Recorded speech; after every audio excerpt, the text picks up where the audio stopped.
Hey there, it's Jim and Debbie with the much anticipated 70th episode of the Midday Minute. The big 7-0. Big 7-0, right? Show is Yeah, feeling the stage. I gotta tell you, it's been a while, but summer loving had me a blast. it sure did. And it's now September. It's September, but full disclosure, we are recording this on September 1st, which is the day that the Legacy Award Scholarship Contest launches, right? That's right. Legacy has launched and will be available to the children and grandchildren of dues paying Elks members through February 6th. Right, so hop on those. Yes, Tell the indeed. Please do. children and grandchildren in your life who are high school seniors to apply, and your friends as well, Absolutely. right? Make sure everybody at the lodge knows. So You what's never been know. going? Who knows? It's been like 2.5 months, I think, since we recorded, or so. What's been happening? Has it been? Who's counting? Well, exactly. Well, convention is firmly in the rearview mirror. Right, So right. that happened. Happened without me. I had to bail at the last minute due to a family health situation. Yes, you did. And I'd have to say that convention was not the same without you, but we got through, and it's always good to see our Elks family live and in person. And I think everything went really well. Right. Then we came back, of course, we had July, got our scholarship annual mailing out the door. We got the hoop shoot annual mailing out the door. A couple of our staff had some vacations in between there. So as you mentioned, it is September 1st, and everything is happening now. Right. Everything. MVS, of course, launched on August 1st and has the deadline for MVS is sooner. It's November 14th. So that is, of course, available to any high school senior who is a citizen of the United States. And we encourage you to promote that far and wide in your community as well. Speaking of the hoop shoot, it's been a bit of a roller coaster this summer with the hoop shoot, as we've been waiting for news on whether we could get Wintrust again, which was the venue for the Big 50th. Right. And it Is was this breaking news here? I think so. A wonderful venue. It was looking like we weren't going to be able to secure it for next year because there's a large convention in Chicago the same weekend as the finals. It has the right to first refusal for all the venues that the city owns, like Wintrust. We don't have a contract in hand yet, but we got the word yesterday that we were good to go at Wintrust.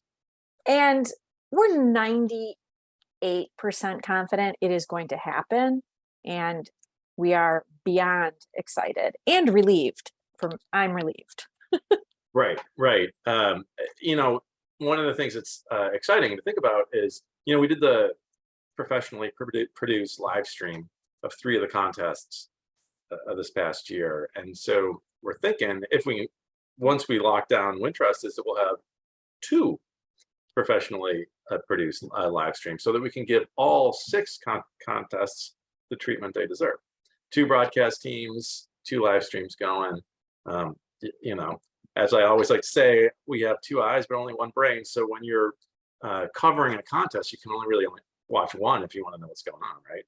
Right. So we'll have one team watching one end and another team watching the other end, broadcasting from separate locations within Wintrust. Should be cool.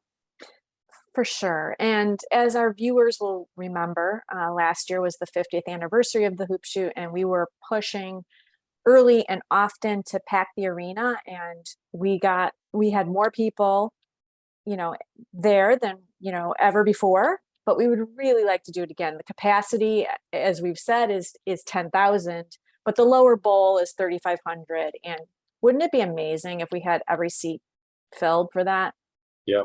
Yeah. So I make your plans. I saw a filled Wintrust Arena last night on TV as I was watching the Sky play, and they evened up their series against the Connecticut Sun. I was going to mention. Hopefully, our viewers will have a chance to watch a game 5. Well, another playoff game, right? Wintrust later in the season. Yes, for sure, for sure. Anyway, that was great news. So we're Yeah, excited about that. Of course, the hoop shoot lodge contests are getting underway now that school is back in session. yeah. So the contest is starting out. So Rolling. super exciting. You know what else? What else is rolling out the door? Our SIP grants Oh going my like gosh. hotcakes. Going like hotcakes. Of course, as you mentioned, it is September 1st. So we have quite a few months to go until the January 17th deadline.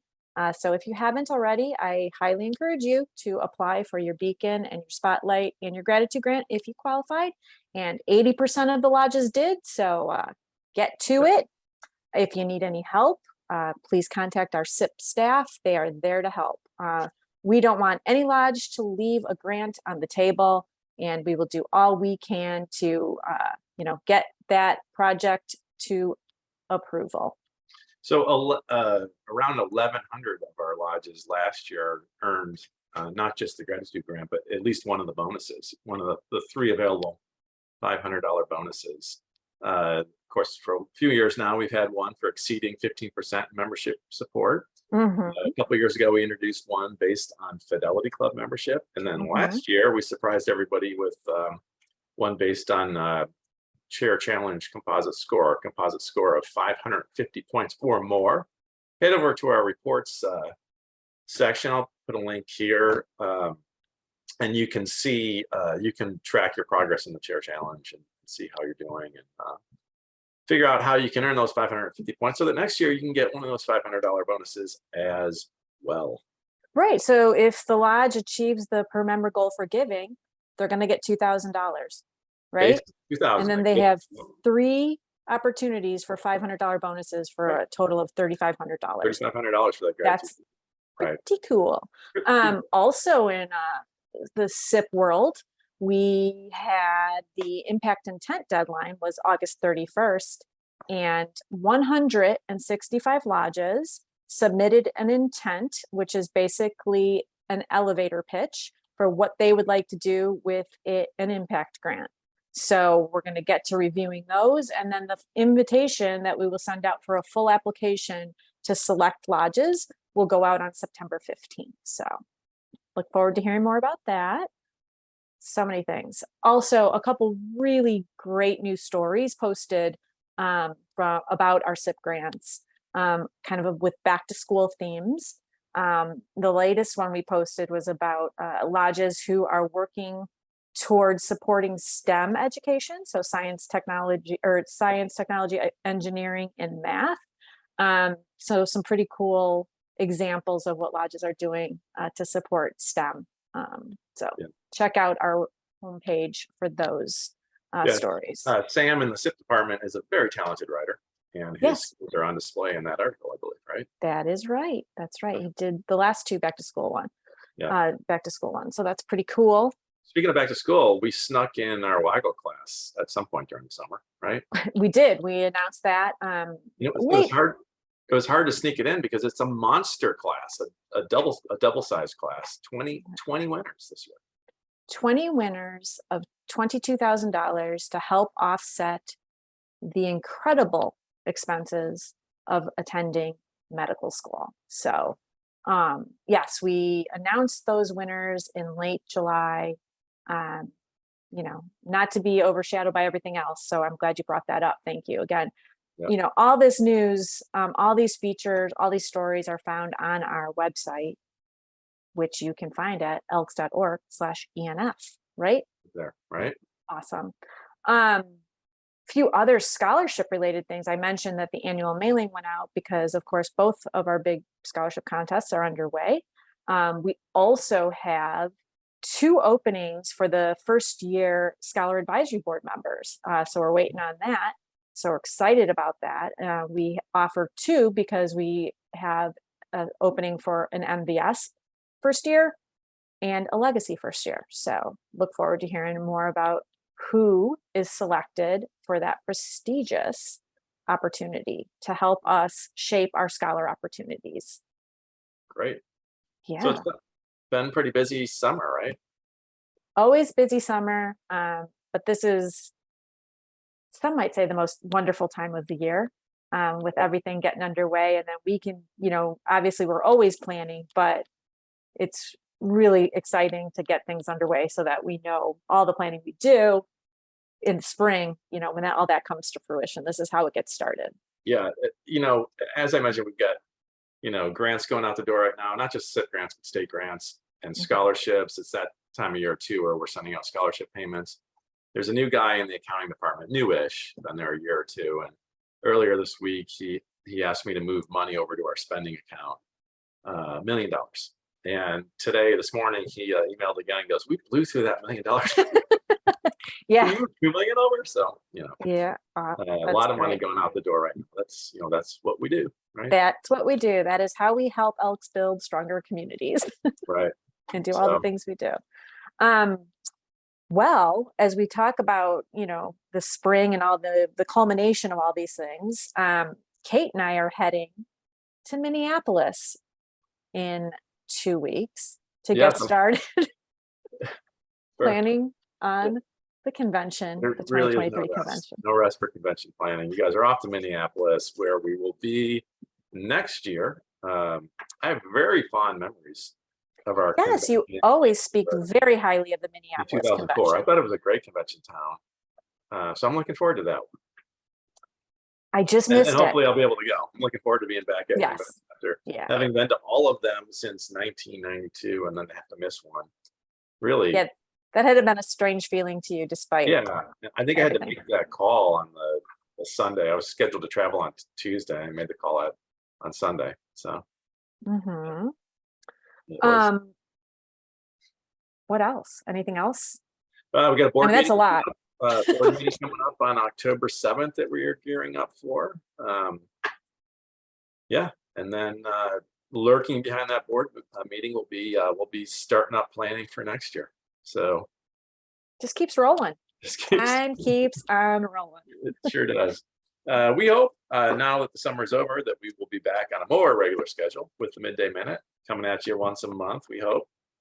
Not the last time probably, but we're gonna try. We're gonna try our best, right? And if we do take pause, which I don't think we're going to, we're gonna get back on track. But you can always watch Take a Sip that premieres monthly from I think August through May. Yeah, August through April at least. Right. The third week of the month. Take a Sip is our Sipsters interviewing outstanding grants coordinators about their outstanding projects. And then, of course, we have Hoop Shooting the Breeze season 3 about to premiere in October. Yeah. So that's always exciting. An opportunity to learn more about some of our past national finalists and or volunteers. That will air the first Tuesday of the month through March. And then, of course, our scholarship videos featuring our 2022 finalists will also be premiering throughout the scholarship season. So yeah, we should have a lot of content coming down the road, which is always a good reason to subscribe to our channel if you're not already a subscriber. It's really easy to do. Just hit that button and tap the bell. What a great segue. Every time we post new content, right? And I'll tell you what. If you would like Debbie and I to get back on a regular monthly schedule, give us a thumbs up. If not, a thumbs down. And either way. Hey. Are you ready for this, by the way? Or I'm not cutting short, am I? Yeah, I think that was a great segue, like I said. All right. Either way, share this video far and wide so other people will learn about the big news about the hoop shoot and the other things we've been talking about, Wintrust Arena, all that good stuff. And until next month. Hey. Good to see you again. School, fall season, and all that stuff. Good seeing you guys. Thanks so much for tuning in. We couldn't do the show without you. And we'll catch you in October, right? Yeah. See you then. So long, everybody. Bye.